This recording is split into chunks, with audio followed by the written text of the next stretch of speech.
Advocate Adv Mahere vopindura zvekare voya panapa vachidismissa the ruling party Zanu PF vachiti aiwa the only ideology yavanofanira kungopusha is to respect the constitution and the rule of law. Sanapinda mashoko atoona kuti aiwa Adv Mahere ari kutoda haasi kutomboda this regime. She is an anti Zanu PF agent. Panapa ari kuuya achidismissa Zanu PF achiti aiwa Zanu PF tabo. Sanapinda mashoko anoda nyora panapa noti subscribe like turn on the bell icon.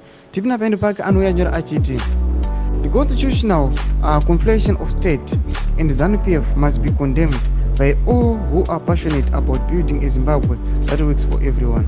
The only ideology that should be forced down the throats of elected and unelected officials alike is respect the constitution, the rule of law, and administrative justice. The shameless opportunism by some who are taking this opportunity to cross the floor and cozy up to a party that has caused mass suffering is regrettable indeed. The absence of ethical, competent, people-focused leaders is said to watch.